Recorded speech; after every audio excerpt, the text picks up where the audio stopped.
하나님의 말씀입니다. 할렐루야. 찬양과 말씀과 기도로 시작하는 행복한 아침입니다. 오늘 말씀에서 하나님께서는 모세와 여호수아에게 노래를 써서 이스라엘 백성들에게 가르치라고 말씀하고 계십니다. 19절에 이 노래는 이스라엘의 배교에 대한 노래로 뒤에 32장에 나오는 긴 모세의 노래들을 가리키고 있습니다. 19절에서는 세 개의 명령형이 나옵니다. 기록하라, 가르쳐라, 증거가 되게 하라가 그것입니다. 모세는 죽기 전에 이스라엘 백성들이 앞으로 그 약속의 땅에 들어가서 그들이 어떻게 하나님의 말씀을 들어야 하는지, 또 그들이 불순종하여서 배교할 때 어떻게 하나님께서 심판하실 것인지를 가르쳐야 했습니다. 그리고 그 노래를 기록해야 했습니다.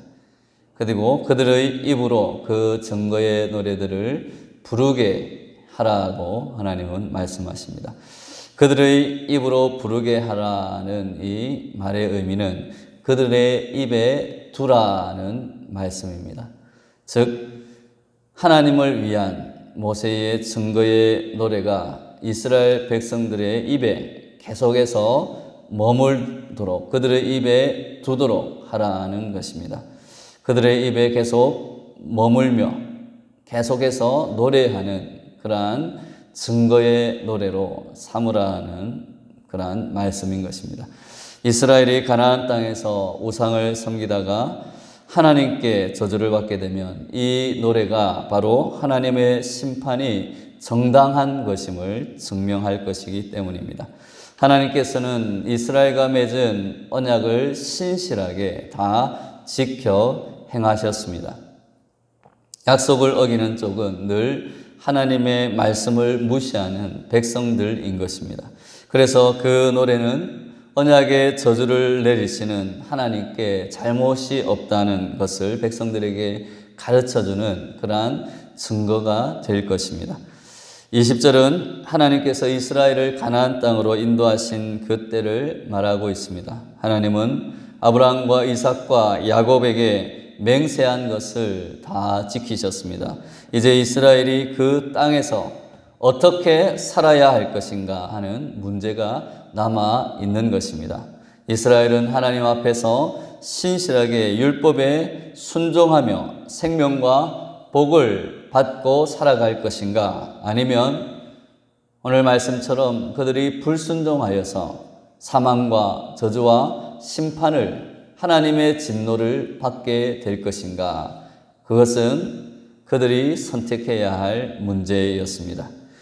하나님은 그러나 이러한 질문에 대하여서 부정적인 답변을 말씀하고 계십니다. 먼저 이스라엘이 가나안 땅에서 누릴 경제적인 상태를 또 새 동사로 설명하고 있습니다.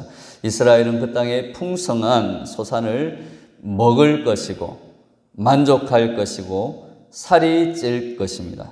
이 세 가지 동사는 젖과 꿀이 흐르는 땅이라는 말과 아주 잘 조화를 이룹니다. 이스라엘의 경제적 상태는 아주 좋아지지만 반대로 그들이 하나님이 주신 그러한 경제적인 풍요, 하나님의 약속의 말씀대로 이제 가나안 땅에 들어가서 그들에게 풍요로움을 주시고 복과 생명을 주실 때에 복과 생명을 주시는 그 하나님을 잊은 채 그들의 눈에 보기에 좋은 더 풍요를 줄 것 같은 우상을 섬길 때에 결국은 그들은 멸망하게 될 것이다. 그들은 경제적으로는 풍요로워졌으나 그러나 영적으로는 타락하게 될 것이다 라는 말씀을 하고 있습니다. 이스라엘은 다른 신들을 숭배하며 여호와를 멸시할 것입니다. 이는 모압에서 맺은 그러한 언약을 깨뜨리는 행위입니다.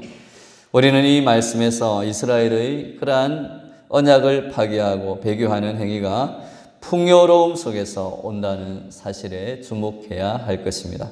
이스라엘은 하나님의 약속대로 가나안 땅에 들어가서 풍요로운 생활을 하게 됩니다. 가나안 땅의 소산물을 먹고 배부르며 만족할 것입니다.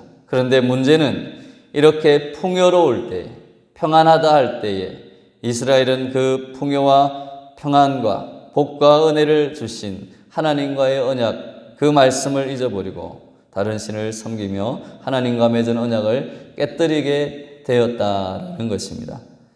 사랑하는 여러분, 우리들은 대부분의 사람들이, 우리들이 신앙에서 떠나고 하나님의 말씀에서 떠나 사는 그 원인은 물질적인 풍요에 있음을 모두가 다 잘 알고 있습니다. 많은 사람이 현대교회가, 우리가 점점 더 세상과 같이 세속화되어 가고 있다, 물질주의적으로 변하고 있다, 물질 우선적으로 변하고 있다, 만몬 신앙을 섬기고 있다, 그렇게 말합니다.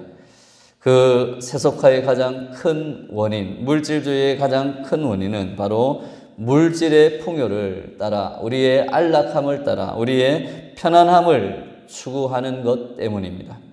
점점 더 부유한 것을, 더 많은 것을, 더 편한 것을, 더 즐거운 것을, 물질과 쾌락의 우상을 찾아 그렇게 헤매이다가 결국은 하나님의 말씀을 떠나게 되는 것입니다. 하나님보다 나를 더 편안하게 하고 나에게 더 많은 것을 주는 물질주의의 우상을 섬기게 되는 것입니다. 그래서 우리는 육적으로 풍요로울 때 오히려 영적으로 타락하기 쉽다는 것을 경계해야 한다는 것입니다.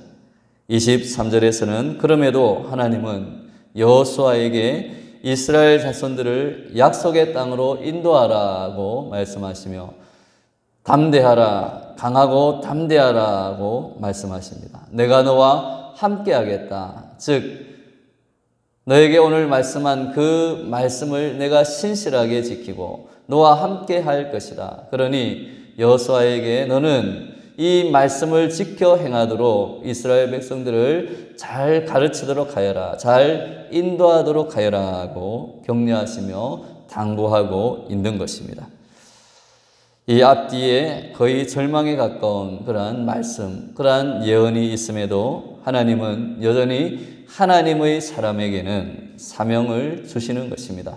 격려를 하시는 것입니다. 하나님을 섬기려 하는 신앙인들에게도 죄의 습성들과 실수들이 있습니다. 저와 여러분들에게도 여전히 죄에 걸려 넘어지기 쉬운 그러한 습성들이 있습니다. 실수들을 합니다.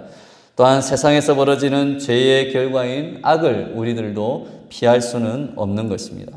세상에도 교회에도 저와 여러분들의 내면에도 죄는 꿈틀거리고 있습니다. 하지만 하나님은 그러한 연약한 우리들, 죄로 인해서 넘어지는, 그래서 하나님의 말씀을 떠나 살아가는 그러한 우리들을 다시 한번 오늘 여호수아에게 격려하시는 것처럼 우리와 함께 하시겠다, 우리에게 말씀을 지키시겠다, 그렇게 격려하시며 다시 말씀과 사명을 주시고 세워주시는 줄로 믿습니다. 그러므로 우리는 우리의 부족함에도 불구하고 하나님의 말씀과 사명을 따라서 세상에 나아가서 하나님의 말씀에 순종하며 우리에게 있는 죄악과 세상의 악과 하나님의 말씀으로 대결하며 싸워 승리해야 할 줄로 믿습니다. 24절에서 29절까지 말씀에서 모세는 이러한 율법을 다 기록한 후에 레위인에게 그 책을 언약궤 곁에 두어 증거로 삼으라고 말하고 있습니다. 앞에서 하나님이 이스라엘의 반역을 예언하셨듯이 모세는 역시 같은 말로 이스라엘 백성들이 배교할 것을 말하고 있습니다. 그동안 이스라엘 백성을 겪어본 결과 자기가 살아있는 동안에도 하나님의 말씀에 불순종하여서 40년 동안이나 광야에서 방황하며 하나님의 심판을 받고 죽어간 그러한 그들의 조상들을 이 모세는 너무나 잘 알고 있었습니다. 그래서 자기가 죽고 나면 이 백성들이 얼마나 더 심하게 하나님의 말씀을 떠날까 걱정하며 오늘 27절 말씀은 모세는 경고하고 있는 것입니다. 모세는 이스라엘의 대표를 모아서 하나님이 말씀하신 경고의 노래를 32장부터 이제 후에 들려주겠다고 말씀합니다. 그리고 하늘과 땅이 그 증인이 될 것이다 라고 말씀합니다. 하나님이 하신 말씀대로 모세 역시 이스라엘 백성들의 그 미래를 비관적으로 바라보고 있습니다. 사랑하는 여러분, 사실 우리는 우리 인간의 현실에 대해서 절대 낙관론을 펼칠 수는 없는 것입니다. 그럼에도 하나님은 자기 백성들을, 사랑하는 그 백성들을 포기하지 않으시기에, 아니 포기할 수 없기 때문에 예수 그리스도를 보내주셨고, 죄로 말미암아 죽을 수밖에 없는 우리들을 살리시고 대신 죄값을 지불하시고 우리를 구원해 주십니다. 그러므로 우리도 하나님의 백성답게 예수님처럼 하나님의 말씀에 끝까지 순종하는 그러한 삶을 포기해서는 안 될 줄로 믿습니다. 31장에 우리가 읽은 이 31장에 하나님께서는 이처럼 패역한 또 배반을 하는 이스라엘 백성들을 깨우치기 위해서 여러 가지 교육 방법을 사용하고 계십니다. 그 중에 가장 먼저 한 가지를 꼽으라면 재앙과 환난을 통해서 하나님은 이스라엘 백성들을 돌이키도록 채찍질하고 교훈하고 있다고 말할 수 있습니다. 죄로 강팍해진 이스라엘에게 있어서 하나님의 재앙이나 하나님의 환난은 견책과 같은 역할을 합니다. 성경은 그래서 하나님의 이러한 채찍과 같은 그러한 징계, 환난을 자녀에 대한 아버지의 징계와 같다라고 설명하고 있습니다. 그래서 하나님의 그러한 재앙과 환난, 그 채찍의 징계를 오히려 잘 받아들이고 돌이키는 자에게는 영적인 성숙과 하나님의 영생을 얻게 되는 것입니다. 또한 하나님은 내 얼굴을 숨기리라는 그러한 말씀처럼 침묵함으로써 우리 사랑하는 백성들을 교훈하기도 합니다. 우리들도 자녀들을 교육할 때 때때로 그들이 잘못을 스스로 깨달을 때까지 침묵함으로써 기다려주고 교훈하기도 한 경우가 있는 것입니다. 또한 하나님께서는 오늘 말씀처럼 노래를 통해서 이스라엘 백성들에게 가르침을 주십니다. 우리가 잘 아는 출애굽 후에 모세의 노래, 미리암의 노래, 또 신약의 마리아의 찬가 등 유명한 구원의 노래들이 있습니다. 또한 시편에 나오는 마스길이라고 일컬어지는 시들은 모두 교훈을 위한 노래들이었습니다. 이러한 노래들을 통해서 또 우리는 이 시대의 여러 가지 찬양을 통해서, 찬송을 통해서 하나님이 우리를 얼마나 사랑하시고 우리에게 은혜를 부어주시고 우리를 구원해 주셨는가를 찬양을 통해서, 노래를 통해서 고백하며 우리의 신앙을, 또 하나님을 찬양합니다. 하나님을 경배하는 것입니다. 그러나 하나님께서 사용하시는 여러 가지 교육 방법 중에 가장 확실하고 효과적인 것은 역시 말씀을 통한 그러한 깨우침입니다. 시편 19편 7절에서 12절 말씀에 다윗은 하나님의 말씀이 우리의 영혼을 새롭게 하고 우둔한 자를 지혜롭게 하며 또 우리의 어두운 눈을, 영적인 눈을 밝게 한다. 또한 우리의 허물을 깨닫게 하며 그 허물에서 벗어나게 하는 그러한 지혜를 주신다고 말씀만이 우리를 새롭게 하고 우리를 영적으로 다시 깨어나게 한다고 말씀하고 있는 것입니다.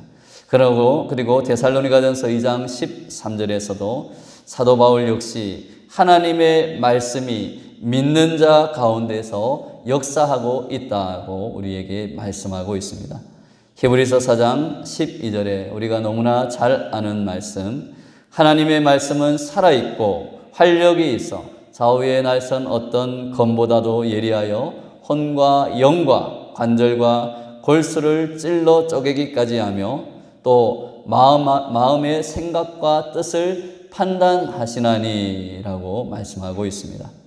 사랑하는 여러분, 오늘도 우리는 죄로 인해서 필연적으로 넘어짐을 경험합니다. 그러나 하나님이 이스라엘의 죄악에도 불구하고 언약의 말씀을 지키시고 그 말씀을 주시며 또한 그 말씀을 오늘 노래로 만들어서 우리의 입에 머물게 하라, 우리의 마음에 새겨라 명령하셨듯이 우리도 절망하기보다는 말씀을 듣고 순종하여서 다시 일어나 하나님의 말씀에 순종하고 사명을 감당해야 할 줄로 믿습니다. 오늘도 우리에게 주신 말씀으로 다시금 일어나 약속의 땅으로 전진하며 사망과 저주의 절망을 생명과 복의 희망으로 바꾸어 세상 사람들에게도 복을 나누어 주는 복의 근원이 되는 저와 여러분 되시기를 예수님의 이름으로 축원합니다.